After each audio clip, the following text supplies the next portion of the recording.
बिस्मिल्लाहिर्रहमानिर्रहीम। अस्सलाम वालेकुम। आज 4 जुलाई है और दिन है जुमेरात का। इससे पहली वीडियो में मैं आपको बता चुका हूँ कि काजी फ़ाइज़ ईसा साहब पर जब नियाज़ुल्लाह नियाज़ी साहब ने शौकत बसरा साहब और पीटीआई के दीगर 8 फॉर्म 45 के एमएनएज़ और एमपीएस की जानिब से एतराज़ उठाया तो फिर कमरे अदालत में किस तरह से जो है वो तलखियाँ हुई वो सारा मैं आपको बता चुका हूँ। अब आगे बढ़ते हैं कि एक तो अभी ऑर्डर आज की समाअत का आ गया है, आज की समाअत का फ़ैसला सुना दिया गया है और लाहौर हाई कोर्ट का फ़ैसला जो है वो मुअत्तल कर दिया गया है, जिसमें शाहिद करीम साहब ने 7 वो नाम जो chief justice Lahore high court justice Malik Shahzad Ahmad Khan साहब ने दिए थे उनको नोटिफाई करने का हुक्म दिया था। और उसके नोटिफिकेशन होने के बाद नून लीग बहुत परेशान थी क्योंकि शरीफ ख़ानदान के जितने अफराद फॉर्म 45 जिन हारे हुए थे, फॉर्म 47 पे जीते हुए थे, उन तमाम का मुकम्मल रिकॉर्ड जो इलेक्शन कमीशन नहीं दे रहा, जो ये शरीफ ख़ानदान नहीं दे रहा, उन सब के रिकॉर्ड जो है वो तलब किए गए थे, जुर्माने होना शुरू हो गए थे। बल्कि मैं आपको बता दूं कि कल आसिम हफीज़ साहब जो बड़े ज़बरदस्त जज हैं, आसिम हफीज़ साहब ने कल जो है वो बहावलपुर के भी जो है कुछ लोगों को जुर्माना किया जो नून लीग वाले जो कि फॉर्म 45 और फॉर्म 47 जो है वो नहीं दे रहे। उसमें उन्होंने किस किस को जुर्माने किए? बहावलपुर डिवीज़न से 3 उम्मीदवारों को हुए जो फॉर्म 45 जमा नहीं करा रहे थे, 20-20 हज़ार उनको जुर्माने हुए। एक तो NA 168 जहाँ PTI के समीउल्लाह चौधरी जो हैं वो जीते और मलिक इकबाल चनन हार गए थे और फॉर्म 47 पे इनको जितवाया गया। दूसरे मलिक असगर जोया PTI के वो जीत चुके थे PP 253 और हारे मलिक ज़हीर इकबाल चनन फॉर्म 45 पे ही हारे हुए थे, लेकिन इनको फॉर्म 47 तैयार करवा के और इनको जितवा दिया गया और अब ये डिप्टी स्पीकर हैं पंजाब असम्बली। PP 254 से मलिक उस्मान चनन ये PTI के जीत चुके थे और डॉक्टर राना तारिक मुस्लिम लीग नून के ये हार चुके थे, इनको भी फॉर्म 47 पे जितवाया गया। इनके पास फॉर्म 45 नहीं है, इनसे मांगे जा रहे हैं, दे नहीं रहे, तो इनको 20-20 हज़ार जुर्माना किया जस्टिस आसिम हफीज़ साहब ने। बाकी भी मैर शराफत जो है उनके हाथ तगड़े सबूत लगे हैं, मरियम नवाज किसी बात में उनकी सीट जा सकती थी। अब ये सारा मामला सुप्रीम कोर्ट के आज के ऑर्डर के बाद खटाई में पड़ गया है, ट्रिब्यूनल्स को काम से रोक दिया गया, लेकिन पिक्चर अभी बाकी है। पूरी समाअत आपको बता के एंड में ज़रा बात करते हैं कि आगे सिनेरियो किस तरह होने जा रहा है। देखें, जब वो सारा गुजर गया, जब काजी साहब ने सरजनिश कर ली, नियाज़ुल्लाह नियाज़ी साहब की उनको धमकियां दे ली, थ्रेट कर लिया कि ये कर दूंगा वो कर दूंगा, तुम्हारा लाइसेंस मुअत्तल करवा दूंगा, तुम्हें प्रैक्टिस नहीं करने दूंगा और बड़ी धमकियां लगाई। तो देखें, चीफ जस्टिस पे के मनसब पे बैठे हुए जज और एक गली मोहल्ले में किसी थड़े पे बैठे हुए कनटुट्टे की ज़बान में, लैंग्वेज में, उसके कंडक्ट में, उसके लबो लहजे में फ़र्क होना चाहिए। मेरा ख्याल है कि चीफ जस्टिस भी एक्सपेक्ट कर रहे थे कि आज ये कुछ हो सकता है, क्योंकि काजी फ़ाइज़ ईसा साहब जब जैसे आज समाअत का आगाज़ हुआ तो उनसे आके और जो उनके सेक्रेटरी हैं डॉक्टर मुश्ताक साहब, उन्होंने आकर पूछा लाइव करने के हवाले से कि ये केस की समाअत लाइव करनी है नहीं करनी, तो काजी साहब ने कहा कि लाइव नहीं करनी। अगर लाइव होती तो आज बहुत कुछ था लोगों का देखने वाला, जो कुछ आज अकील अब्बासी साहब ने सरप्राइज़ काजी फ़ाइज़ साहब को दिया। खैर, आगे बढ़ते हैं। अकील अब्बासी साहब ने पूछा इलेक्शन कमीशन के वकील से कि ये बताएं कि आपने chief justice Lahore high court को कहा, जब उन्होंने 7 मजीद नामजद किए तो आपने उनको कहा कि आप जजेस का पैनल दें, तो आपने जब पहले लेटर भेजे थे तब आपने पैनल क्यों नहीं मांगे थे? जब पहले आपने तमाम हाई कोर्ट्स को, 5 हाई कोर्ट्स को लिखा तो उन्होंने आपको नाम दिए, तो आपने तो वो नाम पहली बार एक्सेप्ट कर लिए। आपने किसी हाई कोर्ट को ये कहा कि नहीं, हम आपके नाम एक्सेप्ट नहीं करते, आप हमें पैनल दें, तो ये आपने क्यों नहीं किया? उसके बाद जमाल खान मंदोखेल साहब ने कहा कि आपने 8 फरवरी के इलेक्शन के बाद जो है वो इलेक्शन इनको लाहौर हाई कोर्ट को लिखा कि आपको इलेक्शन ट्रिब्यूनल के लिए 9 जजेस चाहिए, आपको सिर्फ 2 दिए उस वक्त के चीफ जस्टिस जस्टिस अमीर भट्टी ने, तो आपने उस ऑर्डर को चैलेंज क्यों नहीं किया? आपने क्यों नहीं कहा कि जनाब हमने तो आपसे 9 जज मांगे थे, आपने सिर्फ 2 दिए, 2 से हमारा काम नहीं चलेगा?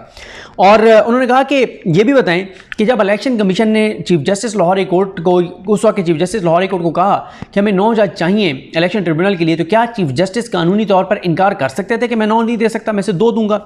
उसके बाद उन्होंने कहा कि आपने जो उनको कहा कि आप पैनल दें, आप लिस्ट दें जजेस की, उसमें से हम सेलेक्ट करेंगे, तो अगर आपने ही लगाने हैं तो फिर आपने चीफ जस्टिस को लेटर क्यों लिखा?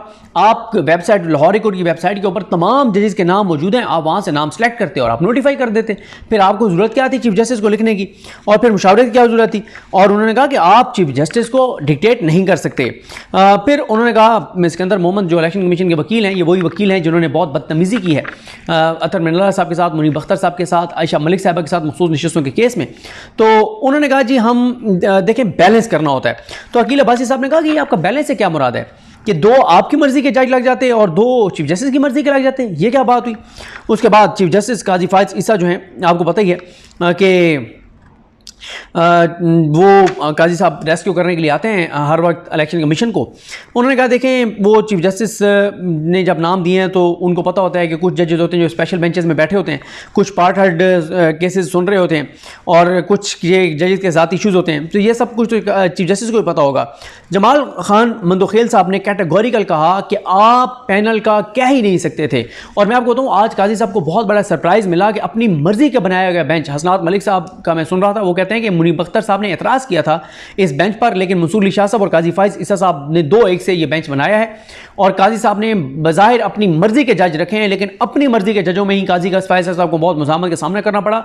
और जस्टिस अकील अब्बासी साहब ने बता दिया कि वो ये नहीं देखेंगे कि काजी फाइज ईसा अगर मुझे सुप्रीम कोर्ट लेके आए तो अब मैंने काजी फाइज साहब के पीछे आंखें बंद करके चलना है, उन जजेस की तरह जिनको काजी साहब दिन में कहें रात है तो कहते हैं रात है, रात में कहें दिन है तो कहते हैं दिन है। तो मंदोखेल साहब ने कह दिया कैटेगोरिकल कि आप पैनल का कह नहीं सकते थे। और उन्होंने कहा कि आपने किसी और हाई कोर्ट को क्यों नहीं कहा कि आप पैनल दें। चीफ जस्टिस काजी फायसा साहब ने कहा कि देखें हम आपको अगर ये ऑप्शन दें कि आप दोबारा चीफ जस्टिस से जाके मुशावरत कर लें, लेकिन मसला यह है कि वो ट्रांजिटरी फेज़ में है, क्योंकि अभी ट्रांजिशन वहाँ पे हो रही है। जो हमने नॉमिनेट करके chief justice Lahore court Aalia Neelam साहिबा का नाम भेज दिया है, अब पार्लिमानी कमेटी का इजलास होगा। तो काजी फायसा साहब ने कहा कि आप जाके और फेस टू फेस मीटिंग कर लें, पहले तो ख़तों की दावत होती रही है। और उन्होंने कहा कि चीफ जस्टिस लिख दें, अकेले जाना चाहते हैं अकेले, चीफ इलेक्शन कमिश्नर लिख दें, अगर अकेले जाना चाहते हैं मुशावरत के लिए अकेले चले जाएं, और अगर तमाम मेंबरान को लेकर जाना चाहते हैं तमाम मेंबरान को ले जाएं। और हो सकता है वो अपने मेंबरान से पूरा वो इख्तियार वो उनको चीफ इलेक्शन कमिश्नर को दे दें और वो जाके चीफ जस्टिस लाहौर कोर्ट से मुशावरत कर लें। मंदोखेल साहब ने कहा कि जब आप चीफ जस्टिस को कहते हैं कि फ़लाँ आदमी हमें दो और फ़लाँ ना दो, तो आप ये कैसे पिक एंड चूज़ कर सकते हैं कि कौन सा जज आपको चाहिए और कौन सा नहीं चाहिए। उसके बाद उन्होंने कहा इलेक्शन कमीशन के वकील से पूछा गया कि ये बताएं कि कितनी जो है वो आप के, बल्कि काजी फायसा साहब ने कहा कि उन्होंने कहा कि देखें आपके पास कितनी जो है वो टोटल इलेक्शन पिटीशंस हैं, और दूसरा ये बताएं कि 45 दिन में जो है वो जाना होता है इलेक्शन पिटीशन में, पंजाब में कितनी हैं। और आपको जब ये पता होगा कि इतनी इलेक्शन पिटीशंस हैं तो आपको अंदाज़ा भी होगा कि इतनी इलेक्शन पिटीशन सुनने के लिए हमें कितने जज चाहिए। और दूसरा मामला है कि दायरा इख्तियार क्या होगा, यानी कौन सा जज किस एरिया के केसेस सुनेगा, ये भी एक इंपॉर्टेंट मामला है। तो फिर उसके बाद चीफ जस्टिस ने कहा कि आप जाकर चीफ जस्टिस को मिल क्यों नहीं लेते। सिकंदर मोहम्मद साहब ने कहा कि चीफ इलेक्शन कमिश्नर ने ख़त लिख दिया है इस्लामाबाद लाहौर कोर्ट के चीफ जस्टिस को कि उनको मुलाकात के लिए टाइम चाहिए, उनको मुलाकात का टाइम दिया जाए। और ये लेटर है 27 जून का। यहाँ एक बहुत बड़ा मामला है कि ये लेटर उस वक्त लिखा गया है जब मलिक शहजाद साहब सुप्रीम कोर्ट आ चुके थे, हालांकि 20 जून को लास्ट समाअत हुई थी। चाहिए यह था कि 20 को समाअत हुई थी, ये 20 को ही लेटर लिख देते, लेकिन नहीं, एक हफ्ता वेट किया गया। जब chief justice Lahore court justice Malik Shahzad Ahmad Khan साहब सुप्रीम कोर्ट आ गए, तब इन्होंने लेटर जो है वो इलेक्शन कमीशन ने लिखा। उसके बाद मंदोखेल साहब ने पूछा कि पंजाब में कुल कितने बेंचेस हैं जो बतौर इलेक्शन ट्रिब्यूनल काम कर रहे हैं। और उन्होंने कहा कि आपके लिए आसानी थी ना कि अगर लाहौर कोर्ट की एक उनका बेंच बैठता है रावलपिंडी में, एक बैठता मुल्तान में, एक बैठता बहावलपुर में, तो आप हर जगह से एक एक जज मांग लेते। उसके बाद उन्होंने कहा कि हम आपको लेकिन ये इजाज़त नहीं देंगे कि आप पिक एंड चूज़ करें। और उन्होंने कहा कि वो जिस तरह से होता था ना गुड तालिबान बैड तालिबान, तो यहाँ पे कोई ऐसा नहीं कि गुड जजेस और बैड जजेस, आपको पिक एंड चूज़ नहीं करने देंगे। उसके बाद काजी फायसा साहब ने कहा कि हम आपको मुशावरत का टाइम दे देते हैं, लेकिन यह है कि अब ये नहीं पता कि कब जो चीफ जस्टिस हैं लाहौर कोर्ट की आलिया नीलम साहिबा वो हलफ उठाएंगी बतौर चीफ जस्टिस, क्योंकि मामला पार्लिमानी कमेटी के पास है और पार्लिमानी कमेटी ने 14 दिन में करना होता है। तो हम ये सजेस्ट तो कर सकते हैं कि वो जल्दी करें, लेकिन हम उन पर इम्पोज नहीं कर सकते पार्लिमानी कमेटी पर। तो इस मौके पर एक मौके पर अटॉर्नी जनरल ने यह भी कहा मंजूर उस्मान अवान साहब ने कि आप मुझे आधा घंटा दे दें, मैं अभी रब्ता करके कहता हूँ पार्लिमानी कमेटी जल्दी बैठ जाए आज या कल, और ताकि वो नोटिफाई कर दें चीफ जस्टिस आलिया नीलम साहिबा को। चीफ जस्टिस काजी फायसा साहब ने कहा कि मुल्क तबाह होता है जब आईनी इदारे आपस में लड़ पड़ते हैं, और अगर ये मामला मुशावरे से रिजॉल्व हो जाए तो मुल्क को फ़ायदा होगा और आईनी इदारों का एहतराम होना चाहिए। सलमान कुनाजा साहब से सवाल किया गया कि ये बताएं कि आपको कोई इस पे इशू तो नहीं है अगर चीफ जस्टिस लाहौर कोर्ट और इलेक्शन कमीशन की आपस में मुशावरत होती है।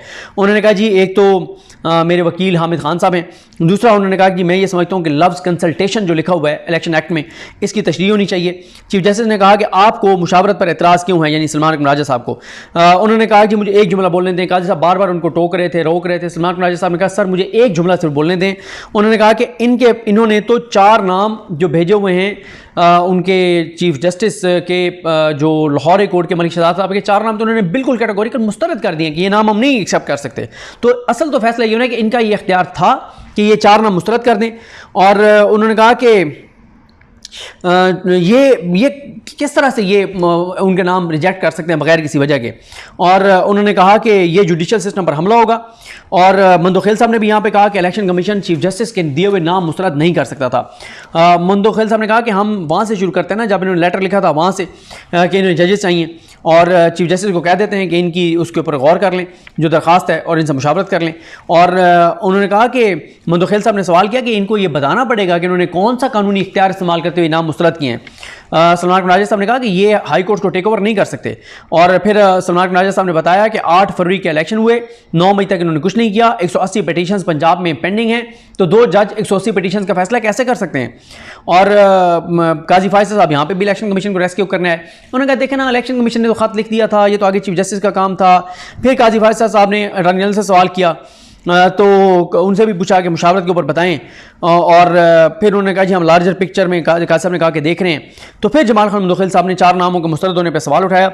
यहाँ पे आए अकील अब्बासी साहब, उन्होंने कहा कि मैं तो हैरान हुआ हूँ, मुझे तो समझ नहीं आ रही कि ये कैसे इन्होंने ये सारा कुछ किया है कि चीफ जस्टिस के दिए हुए नाम इन्होंने मुस्तरद कर दिया इलेक्शन कमीशन ने।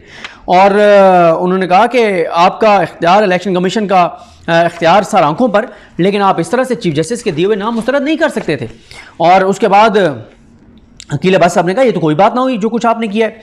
यानी अकील अब्बासी साहब ने और जमाल खान मुदखिल साहब ने बहुत सवालात उठाए इलेक्शन कमीशन के कंडक्ट के ऊपर। मुदखिल साहब ने कहा कि ये बताएं कि चीफ जस्टिस किसी भी जज का नाम दे दे, कोई भी जज बतौर ट्रिब्यूनल बन जाए, आपकी सेहत पे क्या असर है इलेक्शन कमीशन की, आपको क्या प्रेजुडिस है, आपको कौन सा नुकसान हो रहा है। तो सिकंदर मोहम्मद साहब ने कहा कि देखें जी वो गुड फेथ की बात की, इंटेंशन की बात की और फलां फलां और ये वो सारा कुछ।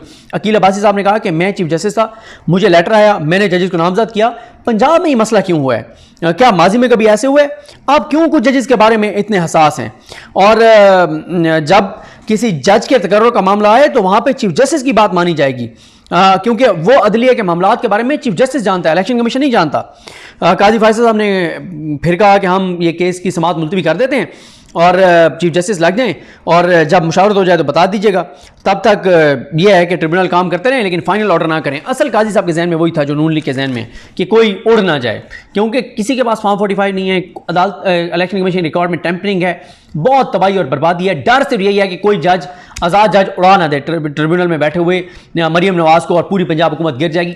मरीम नवाज तो 1000% वो तो जाएंगी ना, क्योंकि इतना कुछ मैच रावत के हाथ में है। फिर सिकंदर मोहम्मद साहब ने कहा कि लाहौर कोर्ट ने तो जनाब फैसला दिया शाहिद करीम साहब ने, और 1 हफ्ते बाद लाहौर कोर्ट ने खुद ही नोटिफिकेशन कर दिया उनका ट्रिब्यूनल्स का। मुदखिल साहब ने कहा कि जब आप नहीं कर रहे थे तो उन्होंने कर दिया। आप अगर लाहौर कोर्ट के फैसले पे, उन्होंने कहा कि ये तो लाहौर कोर्ट ने तो आपके साथ बहुत रियायत किया है, जैसे शाहिद करीम ने तो बहुत रियायत किया आपके साथ, इसलिए रियायत किया है कि उनको ये नहीं कहना चाहिए था कि वो नोटिफिकेशन 1 हफ्ते बाद जो है वो लाहौर कोर्ट कर दे, उनको फैसला देना चाहिए था। और अगर आप फैसला उनके फैसले पे इंप्लीमेंट ना करते तो फिर उनको चाहिए यह था कि वो आपको कंटेम्प्ट जो है वो आपको कंटेम्प्ट नोटिस इशू कर दे, आपके खिलाफ इलेक्शन कमीशन के तौहीन अदालत की कार्रवाई होनी चाहिए थी, आपको तो तौहीन अदालत में बुलाना चाहिए था। और काजी फायज साहब फिर रेस्क्यू करने के लिए आए। फिर काजी साहब ने इधर उधर ये वो आए बाएं शाएं, फिर मुदखिल साहब बोले, उन्होंने कहा कि 29/5 को फैसला हुआ, आपने उस पर इंप्लीमेंट नहीं किया, तब लाहौर कोर्ट ने नोटिफिकेशन किया, क्योंकि काजी साहब इतराज कर रहे थे ना कि लाहौर कोर्ट ने कैसे नोटिफिकेशन कर दिया। तो मुदखिल साहब ने कहा कि 29/5 को फैसला हुआ, ये अमल नहीं कर रहे थे, जज ने बहुत लिहाज रखा और उन्होंने कहा कि ये क्या बात हुई कि आप लाहौर कोर्ट की ऑर्डर नहीं मान रहे। हाँ, अगर लाहौर कोर्ट का ऑर्डर आप हमारे पास ले आते हैं, हम उसे कलअदम कर देते या सस्पेंड कर देते, वो और बात थी, लेकिन आप इन फील्ड होते हुए एक ऑर्डर पर कैसे आप ये जुर्रत कर सकते हैं कि आप उसके ऊपर अमल ना करें। आपको तो महफूज रास्ता दिया जज ने, आपको तो जस्टिस शाहिद करीम ने जो रास्ता दिया, इससे महफूज तो रास्ता नहीं दिया जा सकता था। और लेकिन आगे पता नहीं मैंने कहीं लिखा हुआ, यहीं पे बता देता हूं कि अमीनुद्दीन खान साहब ने शाहिद करीम साहब पर एतराज़ किया। आपको पता है ना, अमीनुद्दीन खान साहब तो जैसे वकला कहते हैं कि वो तो आंखें बंद करके बिल्कुल, वकील कहते हैं कि मतलब अमीनुद्दीन साहब तो बैठे हो ना बैठे हो बेंच में कोई मैटर नहीं करता, क्योंकि उन्होंने वो करना है जो काजी साहब ने कहना है, जहां यहाँ दस्तखत कर दें वो वहीं पे दस्तखत कर देंगे। उनको नहीं पता कि फैसले में क्या लिखा हुआ है क्या नहीं लिखा हुआ। इस हद तक उनके बारे में परसेप्शन जो है वो वकला के अंदर इतनी ज़्यादा ख़राब हो गई है अमीनुद्दीन खान साहब की। तो उन्होंने एतराज़ किया कि वो जस्टिस शाहिद करीम का तो अपना नाम था ट्रिब्यूनल में, तो वो कैसे एक केस सुन सकते थे और ये वो सारा कुछ। और अकील अब्बासी साहब ने भी दोबारा उन्होंने तो इंडोर्स किया जमाल खान मुदखिल साहब की बातों को। सिकंदर मोहम्मद ने कहा जी देखें आप फैसला मुअत्तल कर दें, और क्योंकि फिर काजी फैसल साहब आए, हाँ ये तो आप ठीक कह रहे हैं, क्योंकि वो तो फैसला तो जो लाहौर कोर्ट का जुडिशल साइड का ऑर्डर है वो तो एडमिनिस्ट्रेटिव साइड पे चीफ जस्टिस पे भी बाइंडिंग है, तो उस फैसले के होते हुए तो फिर आप मुशावरत नहीं कर सकते, ये मसला है। तो मुदखिल साहब ने कहा कि इसका एक और हल है कि बीच का रास्ता निकालते हैं। अच्छा नहीं उन्होंने कहा एक और हल है। फिर काजी साहब को ये लगा कि अच्छा मुदखिल साहब तो इस तरह नहीं जा रहे, कहते अच्छा बीच का कोई रास्ता निकालें, बीच का कोई रास्ता निकालें। तो मुदखिल साहब ने कहा कि आप ऐसे करें कि ट्रिब्यूनल ने काम शुरू कर लिया है, आप एक मशरूत नोटिफिकेशन कर दें इलेक्शन कमीशन उनका, और उसके बाद हम जो है वो आपको दरमियानी रास्ता दे देते हैं। तो लेकिन काजी फाइज ईसा साहब और अमीनुद्दीन खान साहब वो इलेक्शन कमीशन के साथ 100% अलाइंड थे, मुत्तफिक थे, और यहाँ पे उन्होंने वो बात की थी जो मैं बता चुका हूँ शाहिद करीम साहब वाली। और काजी फाइज साहब ने कहा कि किसी का कि ये अना का मसला नहीं होना चाहिए, और उन्होंने कहा कि मुशावरत कर लेनी चाहिए। और जब उन्होंने कहा वकील ने कि I am in your hands my lord, तो मुदखिल साहब ने कहा काश यही बात आपने हाई कोर्ट को भी कही होती तो ये मसला ही ना बनता। उसके बाद मुदखिल साहब ने कहा कि हमारा फैसला ज़ाहिर है एक के हक़ में जाएगा, एक पार्टी के ख़िलाफ़ जाएगा, लेकिन ये आइनी इदारे हैं दोनों, मुनासिब नहीं है कि हम किसी एक आइनी इदारे के हक़ में फ़ैसला दें। और उसके बाद उन्होंने कहा कि दुनिया भर में कहा जाता है ADR का, तो पहले आप एक बार इनको मौका दे देते हैं। तो नईम अफ़गान साहब ने कहा कि सेक्शन 151 में इलेक्शन कमीशन के पास इख्तियार है कि वो एक इलेक्शन ट्रिब्यूनल से केस लेके दूसरे में भेज सकता है, और दूसरा मसला दायर इख्तियार का भी है। तो आप दोनों चीज़ों को एड्रेस कीजिएगा, यानी जजेस कौन कौन से होंगे और उन जजेस के पास एरियाज़ और इलाके और हल्के कौन कौन से होंगे, ताकि फिर ये मसला दोबारा हमारे पास ना आए। और उसके बाद उन्होंने कहा कि उन्होंने अपना बताया कि बलूचिस्तान हाई कोर्ट को लिखा, उन्होंने इलेक्शन कमीशन ने, हमने जजेस नॉमिनेट किए, मैंने यानी बतौर chief justice Balochistan high court, और फिर हमने इलेक्शन कमीशन को कहा कि आप ही बता दें कि ये किस किस इलाके का केस कौन कौन सा जज सुनेगा, और उन्होंने कहा कि ये मामले इसलिए आप हल करके लाइएगा। मुदखिल साहब ने फिर उसके बाद इलेक्शन कमीशन ने बताया कि पंजाब में 176 इलेक्शन पिटीशन हैं, और चीफ जस्टिस ने कहा कि इसके मुताबिक कितने जजेस होने चाहिए। यहाँ पर मुदखिल साहब ने कहा कि 120 दिन में फ़ैसला करना होता है। फिर जो है वो काजी फैसल साहब ने कहा, हाँ उन्होंने कहा कि मुदखिल साहब ने कि चीफ जस्टिस मलिक शहजाद अहमद ने जो कुछ किया, अगर मैं भी होता तो यही करता, और मुझे इस तरह से लेटर लिखते तो फिर मैं देखता, ठीक है, इलेक्शन कमीशन को उन्होंने कहा। तो एक मौके पे उन्होंने कहा जस्टिस अकील अब्बासी साहब ने, उन्होंने कहा कि ये इलेक्शन कमीशन जो है वो चीफ जस्टिस से बात कर रहा था या सेक्शन ऑफिसर से बात कर रहा था, ये कोई तरीका है बात करने का जिस तरह से लेटर लिखे गए और सारी चीज़ें हुई। अच्छा, उसके बाद उन्होंने एंड में जब ऑर्डर लिखवाया जा रहा था, उस वक्त मैं कमरे अदालत में नहीं था, तो मैं अभी ट्वीट देख रहा था उनका, मरियम नवाज़ खान साहिबा का। उन्होंने कहा कि justice Aqeel Abbasi election commission पर ट्रिब्यूनल्स के मामले में काफ़ी बरहम दिखाई दिए। हुक्मनामा लिखवाते वक्त चीफ जस्टिस काजी फाइज़ की जानिब से हुक्मनामा लिखवाते वक्त उन्होंने सख्त लहजे में इलेक्शन कमीशन के वकील को मुखातिब करके कहा कि आप चुन चुन कर लाहौर हाई कोर्ट के खतूत और नोटिफिकेशन मुअत्तल करवा रहे हैं, अपने भी बताएं।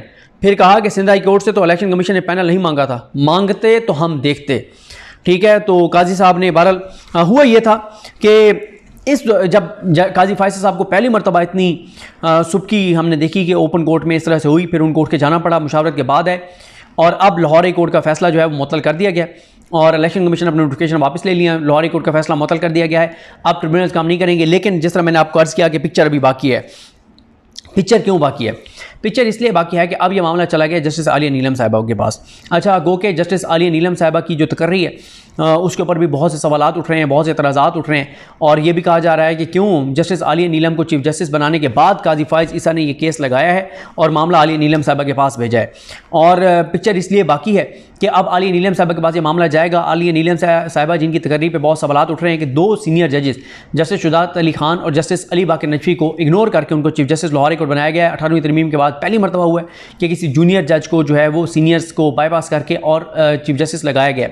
अब ये अपने कंडक्ट से बताएंगी कि क्या मामला और माजरा है, क्योंकि शुजात अली खान साहब के हवाले से जो चीज़ें आ रही हैं उनकी क्लैरिफिकेशन ज़रूर आनी चाहिए, क्योंकि काजी फाइज़ ईसा साहब ने एक तो जो नाक में दम करके रखा हुआ था, साकिब निसार साहब, खोसा साहब, गुलजार साहब, उमरता बंदियाल साहब, हर जज के चीफ जस्टिस की नाक में दम करके रखा हुआ था, सीनियरिटी, और कहते थे मैं सीनियरिटी पे सदके वारी और कुर्बान जाऊँ, मैं तो सीनियरिटी के इधर उधर नहीं जाऊँगा।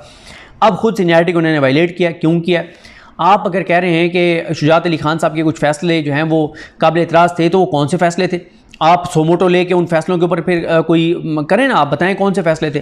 क्योंकि इल्ज़ामात और इंकशाफात और दावे तो यहाँ तक कुछ लोग कर रहे हैं कि शुजात अली खान साहब का एक फ़ैसला था, कुरान मजीद में तहरीफ के हवाले से उनका एक फ़ैसला था, और उस पर भी इल्ज़ाम लग रहा है कि उसके ऊपर भी काजी साहब को एतराज़ था। क्या ये वही केस था? ये शुजात साहब का फ़ैसला था जिसके ऊपर काजी साहब ने एक मुतनाज़ फ़ैसला दिया, जिसके बाद पूरे पाकिस्तान में बड़ी मजहबी तबके ने रिएक्ट किया, और फिर काजी साहब ने ख़ुद कहकर, या पता नहीं किस तरह से हुआ, पंजाब हुकूमत से रिव्यू दाखिल करवाया, और रिव्यू ऐसे ठका ठक फटाफट लगाया काजी साहब ने कि ऐसा लगता है कि उससे आम केस ही कोई नहीं था। और फिर बैठ के सफाइयाँ दी। फिर एक जज साहब ने वहाँ बैठ के कलमा पढ़ा और कलमा शहादत पढ़ा, और नबी करीम सल्लल्लाहु अलैहि वसल्लम की के आखिरी नबी होने की गवाही दी, और कुरानी आयात बाकी जजेस भी पढ़ते रहे। और एक जज साहब ने ऊंची आवाज़ में कलमा शहादत पढ़ के और गवाही दी कि हम तीनों जज, मैं, काजी फाइज़ ईसा और पता नहीं तीसरे जज कौन बैठे थे, हम तीनों मुसलमान हैं और नबी करीम सल्लल्लाहु अलैहि वसल्लम की को आखिरी नबी मानते हैं। तो क्या वो फ़ैसला जिस पे सुप्रीम कोर्ट ने फ़ैसला किया था वो शुजात साहब का था? कौन सा था ये भी देखना होगा, क्योंकि ये बात सामने आनी चाहिए कि कौन से ऐसे उनके फ़ैसले हैं कि आपने उन फैसलों की बुनियाद पे कहा कि हम इनको जो है वो नहीं ला सकते। फिर ऐसे तो बहुत से फ़ैसले तो अली नीलम साहिबा के भी हैं, मॉडल टाउन वाला, वो JIT वाला, वो सारे उसके ऊपर भी एतराज़ात हैं, जिस तरह से उन्होंने JIT को उड़ाया और जो कुछ किया सारा कुछ। तो ये काजी साहब को बताना चाहिए कि उन्होंने जो सारी उम्र उन्होंने आके सब चीफ जस्टिस को जलील करके रखा, ख्वार करके रखा, उनके ऊपर हमले किए, उन पे लेटर लिखे, उनके खिलाफ कंपेन्स चलवाई अपने सोशल मीडिया के ज़रिए कि सीनियरिटी, तो क्यों आप सीनियरिटी को वायलेट किया है? कोई वजह तो बताएं। और मेरा ख्याल है कि शुजात साहब और अली बाकर नजफी साहब को सुप्रीम कोर्ट आना चाहिए, मतलब चैलेंज करना चाहिए इस मामले को। लेकिन एक उनको डर ये भी होगा कि काजी साहब जो हैं वो सुप्रीम जुडिशल काउंसिल में भी खुद बैठे हैं, जुडिशल कमीशन में भी इस वक्त अक्सरियत उन्होंने ली हुई है। तो इस तरह से फिर चीज़ें होती हैं जो कि बहुत ख़तरनाक हैं, और इसीलिए ये तो अब एक रवायत इन्होंने बना दी है। कल को अगर आमिर फारूक साहब ऊपर आते हैं और नून लीग कहती है काजी साहब के होते हुए, तो खैर वो अब आ नहीं सकते, लेकिन कोई पता नहीं है कि कल को काजी साहब किसी और जज से रिज़ाइन करवा दें, तो फिर ये होगा कि अगर आमिर फारूक साहब ऊपर आते हैं सुप्रीम कोर्ट में, तो फिर मोहसिन अख्तर कैनी साहब के बजाय मियां गुलशन औरंगज़ेब साहब या किसी भी जूनियर जज को जो है वो चीफ जस्टिस बनाया जा सकता है। ये एक रवायत कायम कर दी गई है। तो लेकिन जिस तरह मैंने अर्ज़ किया कि शुजात अली खान साहब जो हैं उनके जो फैसले काबिल एतराज़ हैं काजी साहब के नज़दीक, जो फैसले बताया जाता है कि ये लेके आए हुए थे उसमें जुडिशल कमीशन के इजलास में, उनको बताएं। और फिर अली बाकर नजफी साहब के एक फ़ैसले पे तो ये बहुत एतराज़ करते हैं, और वो फैसला है जनाब कि उन्होंने ROs को जो है वो सस्पेंड कर दिया था जो ब्यूरोक्रेसी थे। अच्छा, उसमें इन्होंने काजी साहब ने नोटिस किया था उमैर न्याजी को, कंटेम्प्ट का नोटिस किया था। क्यों नहीं लगा रहे आप वो केस? ये तो केस 8 फरवरी से बहुत पहले का है, आप क्यों नहीं लगाते? क्योंकि उसमें उन्होंने तगड़ा जवाब जमाया कराए हुए उमैर न्याजी ने। बाकी अली बाकर नजफी साहब के बहुत से फैसलों पर और केसेस पे एतराज़ हो सकता है, लेकिन ये तो आज साबित हुआ है कि अली बाकर नजफी का फैसला बिल्कुल दुरुस्त था कि ये जो करप्ट ROs हैं नून लीग के लगाए हुए, इनके जरिए आप इलेक्शन करवाएंगे तो तबाही और बर्बादी हो जाएगी 8 फरवरी को, और तबाही और बर्बादी हो गई है। आज पाकिस्तान जो दलदल में जा रहा है, जो पाकिस्तान पस्ती में जा रहा है, जो तनज़्ज़ुली में जा रहा है, जो तबाही में जा रहा है, जो बर्बादी में जा रहा है, जो मायूसी में जा रहा है, जो अंधेरा है, हर दूसरा पाकिस्तानी पाकिस्तान छोड़ के जाना चाहता है। लाखों करोड़ों लोग बेरोजगार हो गए हैं, लोड शेडिंग है, महंगाई है, टैक्सेस हैं, तबाही है, बर्बादी है, सब कुछ क्यों हुआ है? 8 फरवरी है इसकी वजह। और 8 फरवरी क्यों हुआ? ROs जो ब्यूरोक्रेसी से लिए गए उनकी वजह से। ये नून लीग के लगाए हुए ब्यूरोक्रेट्स होते हैं उनको RO लगा दिया। झूठ बोला इलेक्शन कमीशन ने कि हमने इनको रीशफल किया, कोई शफलिंग नहीं हुई थी। अली बाकर नजफी साहब का वो फैसला बिल्कुल दुरुस्त था कि अदलिया से जो है वो ROs लिए जाएं, ये ब्यूरोक्रेसी से ना लिए जाएं। तो काजी साहब बताएं ना कि शुजात साहब के कौन से ऐसे फैसले हैं? मतलब ये तो इसका मतलब है कि शुजात साहब का भी फिर कोई ऐसा फैसला होगा जो नून लीग और इस निज़ाम के खिलाफ जा रहा होगा, और जो काजी साहब को पसंद नहीं होगा, तो काजी साहब इस बात पे कि मुझे एक फैसला पसंद नहीं है, आप उसको ऊपर सुप्रीम कोर्ट नहीं लाएंगे। मतलब आप शाहिद करीम साहब को भी आप टारगेट कर रहे हैं, अमीनुद्दीन खान बैठ के और काजी फाइज साहब बैठ के कैसे शाहिद करीम ये कर सकते थे? मतलब ये क्या तरीका है कि जो चीफ जस्टिस को फैसला पसंद ना आए, उसकी सोच और वो जिस जमात के लिए हमदर्दियां रखता है, उस जमात के खिलाफ आइन के ऊपर रहते हुए कोई जज फैसला कर देता है, तो चीफ जस्टिस को सुप्रीम कोर्ट नहीं लाएगा, या उसको चीफ जस्टिस ने बनाएगा उस हाई कोर्ट का कि क्योंकि इसने एक फैसला दिया अच्छा जो नून लीग के खिलाफ गया था, जो उस जमात के खिलाफ गया था, जो मेरे दिल वाली जमात है, जिसके लिए मेरे दिल में बड़ी मोहब्बत है। ये क्या बात हुई? ये क्या तरीका? तो ये इसकी वजाहत आनी चाहिए कि काजी साहब ने क्यों सीनियरिटी को वायलेट किया, क्यों काजी साहब ने कहा कि आलिया नीलम बनेगी, और आप मामला आलिया नीलम साहब के पास भेज दिया। आलिया नीलम साहब का भी बड़ा इम्तिहान है कि वो क्या करती हैं। अब ये मामला पेंडिंग रख दिया गया है, गैर मुमकिन मुद्दत के लिए समाअत मुलतवी कर दी गई है, इलेक्शन ट्रिब्यूनल को काम से रोक दिया गया है, और देखते हैं चीज़ें कैसे आगे बढ़ती हैं। लेकिन आखिरी पॉइंट पे दोबारा कहूँगा, बार बार कहूँगा कि जस्टिस शुजात अली खान को चीफ जस्टिस क्यों नहीं बनाया गया, इस पे काजी साहब को जवाब देना चाहिए कि आखिर क्यों वो जो आपने किसी चीफ जस्टिस को काम नहीं करने दिया और आपने उसको टारगेट किया, अपने लोगों के जरिए उसको टारगेट करवाया, आपने खत लिखते थे, आप लीक करते थे, सीनियरिटी क्यों आपने वायलेट किया है, वजह क्या है, आखिर किसका इसमें मफाद था, नुकसान था, क्या चीज़ थी, आप बताएं। और अब आप चाहते हैं कि उन जजेस को आप फारिग ही कर दें, ये तो कोई बात ना हो, ये तो कोई तरीका ना हुआ। यानी जो भी चीफ जस्टिस बैठा होगा हुकूमत को के साथ मिले, जुडिशल कमीशन में उसको अक्सरियत दिलवाई जाए, और अगर जुडिशल कमीशन में कोई एक जज ऐसा हो जिसमें लगे कि वो जज जो है जुडिशल कमीशन में वोट किसी और तरफ दे देगा, उसको मजबूर करो रिज़ाइन करने पे, जुडिशल कमीशन में नंबर पूरे करो और फिर जिसको मर्जी चीफ जस्टिस बना दो हाई कोर्ट का। ये बहुत ख़तरनाक एक रवायत है, इस पर ज़रूर वजाहत आनी चाहिए कौन सा फैसला। और ख़ास तौर पे जो इंकशाफात और सोशल मीडिया पे बात हो रही है कि एक कुरान मजीद में तहरीफ के हवाले से केस था शुजात साहब का, जिसमें उन्होंने एक बड़ा फ़ैसला दिया था, एक तारीखी फ़ैसला दिया था, और उस फैसले की वजह से भी उनके ख़िलाफ़ ये सारा लॉबिंग और ये सारी चीज़ें हुई हैं। इसकी वजाहत आनी चाहिए, बड़ी चीज़ें ये ठीक नहीं है, इसलिए बताना चाहिए, क्योंकि ये 5 फैसले थे जो दुरुस्त नहीं थे, इस वजह से उनको नहीं लेके आए। और फिर बाकियों का भी देख लें कि उनके कौन कौन से इतने फैसले हैं जो दूसरों की नज़र में काबिल एतराज़ हैं। तो ये देखते हैं चीज़ें। बाकी ज़ाहिर है अली नीलम साहिबा के ऊपर एक कंपेन भी चल रही है जिसमें उनकी तस्वीर हैं बेगम कुलसूम नवाज़ साहिबा के साथ, नवाज़ शरीफ साहब के साथ। बाकी अभी पता चल जाएगा उनके कंडक्ट से कि क्या चीज़ें हैं, किस तरह हैं, और हो सकता है शुजात अली खान साहब और अली बाकर नजफी साहब ये मामला चैलेंज भी सुप्रीम कोर्ट में कर दें। मुझे अपनी दुआ में याद रखें। अलग निवाम साहब का हामी नासरू। अल्लाह हाफ़िज़।